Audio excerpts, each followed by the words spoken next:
नमस्कार दोस्तों, स्वागत है आप सभी का हमारे यूट्यूब चैनल रत्नाकर क्लासेस में।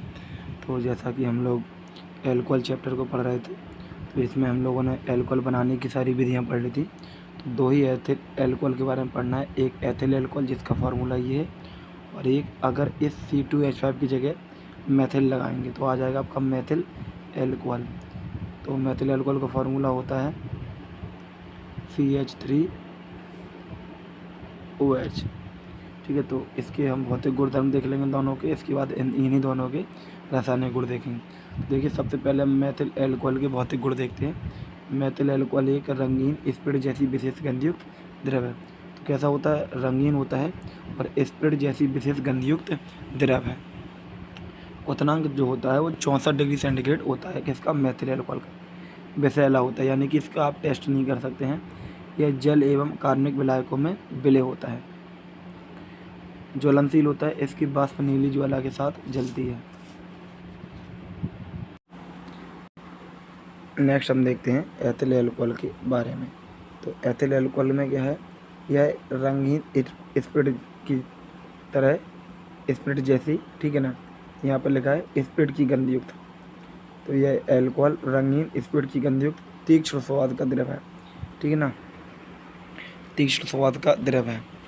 इसका क्वथनांक जो है 78.1। तो क्वथनांक दोनों में याद रखना। मेथिल एल्कोहल का कितना बताया था अभी, और एथिल एल्कोहल का कितना है? 78.1 डिग्री। वहाँ पर 74 के लगभग में था, ठीक है। देख लेते हैं कितना बताया था। 64 था।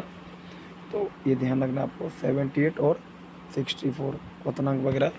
वैसे क्वथनांक वगैरह से क्वेश्चन नहीं पूछा जाता, लेकिन फिर भी एल्कोहल वगैरह कुछ ये प्रचलित नाम है, उनकी क्वथनांक पूछ सकता है, ठीक है। नेक्स्ट देखते हैं हम, यह जल में पूर्णतः विलय है। तो एल्कोहल कैसा है? जल में पूर्णतः विलय है। एल्कोहल चाहे एथिल हो चाहे मेथिल, दोनों जल में कैसे होते हैं? विलय होते हैं। और कारण लिखा है हाइड्रोजन बंध के कारण। एक चीज़ हमेशा ध्यान रखना कि जितने भी ऑर्गेनिक कंपाउंड है और अगर वो जल में विलय है तो उसका लगभग एक ही कारण मिलेगा, वो है हाइड्रोजन बंध, ठीक है ना। क्योंकि जल के साथ क्रिया करके हाइड्रोजन बंध बनाएंगे तो वो जल में क्या हो जाएंगे? विलय। नहीं तो वो जल में विलय नहीं होकर आविरित हो और कार्बनिक विलायकों में विलय होते हैं। पीने पर उत्तेजना उत्पन्न करता है। अधिक मात्रा में पीने से निर्जलीकरण के कारण मृत्यु हो जाती है। तो ध्यान रखना, क्वेश्चन इसमें बन सकता है कि एल्कोहल ज़्यादा मात्रा में पीने से मृत्यु हो जाती है। क्यों? निर्जलीकरण के कारण मृत्यु हो जाती है। एक पॉइंट यहाँ पर आता है, पीने पर उत्तेजना उत्पन्न करता है। इसका मतलब यहाँ पर इससे है कि जो भी काम वो करेगा उस काम में क्या हो जाएगा? मतलब संलग्न हो जाएगा, ठीक है। बहुत ज़्यादा मात्रा में, जैसे आप लोगों ने बाइक वगैरह देखे होंगे, कोई अगर ड्रिंक करता है तो बाइक को बहुत ज़्यादा स्पीड में चलाएगा, ठीक है। मतलब जो भी काम करेगा उस काम में संलग्न हो जाए बहुत ज़्यादा, ठीक है। नेक्स्ट देखते हैं क्वथनांक एवं गलनांक। तो क्वथनांक व गलनांक उच्च होते हैं जिसका कारण हाइड्रोजन बंध है। 1 डिग्री, 2 डिग्री, 3 डिग्री, सबसे ज़्यादा होता है 1 डिग्री का, ठीक है। तो ऐसा ध्यान रखना आपको। अच्छा, मेथिल एथिल में तो आप बता ही सकते, एथिल एल्कोहल का ज़्यादा होता है, मेथिल एल्कोहल का कम होता है। मेथिल का कितना था आपका? 64। इसके बाद देखते हैं प्रकृति। ये उभयधर्मी प्रकृति के होते हैं, लिटमस पर कोई प्रभाव नहीं दिखाते। एक चीज़ ध्यान रखना, एल्कोहल जो होते हैं वो उभयधर्मी प्रकृति के होते हैं। लेकिन एक चीज़ और क्वेश्चन आता है, एल्कोहल 2 रिएक्शन शो करता है, एक हाइड्रोजन बंध की। तो जो रिएक्शन हाइड्रोजन, देखिए कौन सा, जैसे कि एल्कोहल का कॉमन फार्मूला आपने देखा ROH होता है, और एक फार्मूला, मतलब फार्मूला दोनों सेम है। अगर ये वाला बॉन्ड टूटेगा, ये यहाँ से टूटेगा तो ये हाइड्रोजन देगा। तो अगर ये वाला बॉन्ड टूटेगा, एक बार फिर से बताते हैं, ये वाला बॉन्ड अगर टूटेगा तो ये हाइड्रोजन देगा। और जब हाइड्रोजन देगा H+ के रूप में, तो वो रिएक्शन कैसी हो जाएंगी? एसिडिक रिएक्शन हो जाएंगी सारी की सारी। तो यानी कि एल्कोहल अम्ल की तरह भी व्यवहार करता है। और अगर ये वाला बॉन्ड टूटेगा तो OH निकलेगा, तो OH निकलेगा तो क्षार की तरह। तो एल्कोहल अम्ल और क्षार दोनों की तरह व्यवहार करता है, लेकिन प्रकृति कैसी होती है? उभयधर्मी। तो कुछ रिएक्शंस भी पूछ सकता है कि सिद्ध कीजिए कि एल्कोहल अम्लीय प्रकृति शो करता है। वैसे तो उभयधर्मी है, लेकिन अम्लीय अभिक्रिया भी देगा और क्षारीय भी। तो आइए देखते हैं कौन कौन सी रिएक्शंस हैं।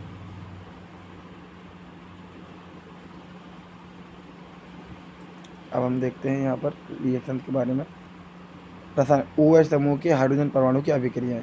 तो यही बोला गया है OH समूह, जैसे ये ROOH। तो ये OH समूह है, इसके हाइड्रोजन समूह की अभिक्रिया को हम देखते हैं। तो लिखा है एल्कोहल की क्रियाशीलता क्रम सबसे ज़्यादा क्रियाशील होता है मेथिल एल्कोहल, फिर 1 डिग्री 2 डिग्री 3 डिग्री। अच्छा ये PST लिखा है यहाँ पर। PST मतलब है प्राइमरी सेकेंडरी टर्सरी, प्राथमिक द्वितीयक तृतीयक। नेक्स्ट है एल्कोहल की, अच्छा धातुओं से क्रिया, तो धातुओं से क्रिया करके एल्कोक्साइड बनाते हैं। एल्कोक्साइड लवण होते हैं ये, और कौन सी गैस देंगे, हाइड्रोजन गैस देते हैं। तो लिखा है नोट इस गुण के द्वारा अम्लीय होने की पुष्टि होती है। तो धातुओं से क्रिया करके नहीं पूछा जाएगा, क्वेश्चन आएगा आपसे सिद्ध कीजिए कि एल्कोहल अम्लीय गुण प्रदर्शित करते हैं। तो कौन से क्रिया करानी है आपको, धातुओं से क्रिया करानी है। तो धातुओं से जब आप क्रिया कराएंगे तो आपको जस्ट अभी बताया था कि ये वाला बॉन्ड टूटता है, ये वाला, तो हाइड्रोजन निकल जाएगा गैस के रूप में, और इसकी जगह ये पार्ट में इतना पार्ट RO रहेगा, और RO में क्या लग जाएगा, जो भी धातु होगी वो धातु लग जाएगी। तो उस धातु का नाम और उसमें दे देंगे हम एल्कोक्साइड। जैसे कि यहाँ पे सोडियम से क्रिया कराई, सोडियम एल्कोक्साइड। यहाँ पे मेथिल एल्कोहल लिया तो मेथॉक्साइड, सोडियम मेथॉक्साइड, और यहाँ एथिल एल्कोहल लिया, सोडियम एथाऑक्साइड। ये नाम हो जाएंगे इसके। तो ये रही कॉमन रिएक्शन आपकी। एक बार R की जगह हमने लिया है CH3, और एक बार R की जगह लिया है C2H5, तो वही यहाँ पर हो जाएगा CH3 और C2H5। अब रही बात नाम की, तो इसका कॉमन नेम रहेगा सोडियम एल्कोक्साइड। ठीक है, तो एल्कोक्साइड हो जाएगा। इसका नाम आपका क्या रहेगा, सोडियम मेथॉक्साइड। देखिए ये हाइड्रोजन गैस निकल जाएगी प्लस में, नहीं आप ऐड कर दें इसी में, मतलब ये है कि हाइड्रोजन प्लस में रहेगी, आप यहीं पर ना लिख दें सोडियम के पास में वो प्लस का साइन ना रहे। तो देखना इसके बाद सोडियम मेथॉक्साइड, इसके बाद सोडियम एथॉक्साइड। अब देखते हैं नेक्स्ट रासायनिक गुण। तो नेक्स्ट रिएक्शन हम देखेंगे एसिलीकरण। तो एसिलीकरण में 2 रिएक्शन आएंगी आपके, एक तो हो जाएगा एस्टिक एनहाइड्राइड से और एक एसिटिल क्लोराइड से। तो देखते हैं एसिटिल क्लोराइड में ये फार्मूला है, तो इसमें मेथिल एल्कोहल, तो मेथिल कहाँ चले जाएगा, एक देखिए रिएक्शन कौन सी पढ़ेंगे हम, CH3O, और ये वाला बॉन्ड टूट जाएगा, तो ये H निकल जाएगा Cl के साथ में, तो बन जाएगा HCl। अब ध्यान से देखेंगे इसके बाद क्या होगा, आपका इतना पार्ट ये बचेगा और इसका इतना पार्ट बचता है, तो इसको जोड़ देंगे O, ठीक है, CH3। अच्छा एक काम करते हैं, थोड़ा सा यहाँ देखेंगे, पहले इस पार्ट को लेंगे हम, ये वाला इतना CH3CO, इसके बाद इसका O लेंगे और CH3, तो बन जाएगा आपका इतना पार्ट होता है एसीटेट का, CH3 वाला होता है एसीटेट, और लास्ट में मेथिल लगा है तो मेथिल एसीटेट हो जाएगा, और एथिल लगा हो जाता तो एथिल एसीटेट हो जाता। ठीक है, तो यहाँ पर HCl है, यहाँ भी HCl है, ये एस्टिल क्लोराइड, यहाँ एथिल आ गया तो एथिल एसीटेट बन गया। यहाँ देखेंगे एस्टिक एनहाइड्राइड से क्रिया करके क्या बनाएगा, एथिल एल्कोहल से, तो यहाँ पर एथिल एल्कोहल और क्या बनेगा, एसिटिक अम्ल। तो बस आपको ये ध्यान रखना है कि ये एसिटिक एनहाइड्राइड से क्रिया करके एल्कोहल क्या बनाता है। देखो क्वेश्चन आएगा कि एस्टिक एनहाइड्राइड क्या होता है, जब एस्टिक एनहाइड्राइड की क्रिया एथिल एल्कोहल से कराते हैं तो क्या बनेगा, एथिल एसीटेट और एस्टिक अम्ल। इस तरीके से क्वेश्चन आते हैं ऑर्गेनिक में। डायरेक्ट क्वेश्चन या तो निर्माण की विधि आएगा, ठीक है, या तो फिर क्वेश्चन क्या होता है या कैसे प्राप्त करोगे से क्वेश्चन आएगा आपका। ठीक है, नेक्स्ट देखते हैं ग्रेगनार्ड। तो ग्रेगनार्ड अभिकर्मक में क्या है, ये जो R होता है ये वाला पार्ट, इसमें एक H जुड़ जाता है, CH3 में H जुड़ जाएगा तो बन जाएगा आपका मेथेन।